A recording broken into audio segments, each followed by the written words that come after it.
U.S. Director of National Intelligence Tulsi Gabbard joined intelligence and security officials from about 20 countries for a conclave chaired by National Security Advisor G. Doval in Delhi. This actually makes her the first high-ranking official from the second Donald Trump administration to visit our country. But besides the U.S. Director of National Intelligence Tulsi Gabbard, Canadian spy chief Daniel Rogers and Britain's MI6 boss Richard Moore are among the top global intelligence czars who've converged in India this last weekend. For further clarity, we have with us strategic affairs expert Brahmachalani on the broadcast. As always, sir, thank you so much for making time for us. Now, Tulsi Gabbard's trip to India, we know it's a part of a multi-nation tour, but how significant would you argue her visit is from a strategic affairs perspective? It's very important in the bilateral context because she is a very important player in the Trump administration, and it's important both for the US and India to mend this relationship, which came under somewhat pressure during the Biden era. For the US, relations with India are very important, in fact critical, to balance China and the Indo-Pacific.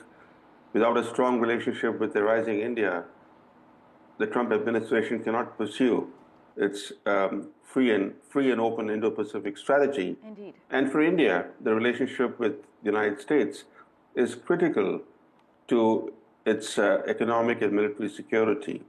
Therefore, it's in the interest of both countries to mend that relationship, to ensure that the relationship regains its momentum, the momentum that we saw in the first term of the Trump administration. Right. The fact that the Trump is back in the White House is good news for the US-India relationship. In fact, as I mentioned, this is the first high-level visit to India by a top official from the Trump administration, Trump 2.0. Some say Tulsi Gabbard's visit actually symbolizes the evolving nature of US and India intelligence cooperation. Do you agree, sir? Well, the relations between the United States and India have seen significant ups and downs over the years. The intelligence sharing aspect of the relationship gained traction in the Trump first administration. Yes. Then we saw during the Biden presidency how the US played the Khalistan card against India quite openly. For example, when Prime Minister Modi went to the US to take part in the Quad Summit last September 2024, on the eve of his visit, the White House hosted a meeting with Khalistan militants where senior intelligence and administration officials briefed these militants. This was a clear message to India that the US will play the Khalistan card.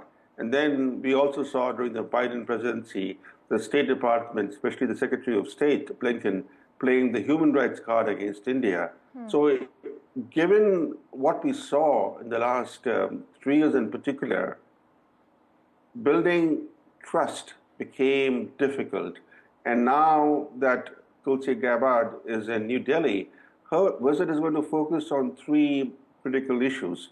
One is counterterrorism, intelligence sharing, and third is cybersecurity.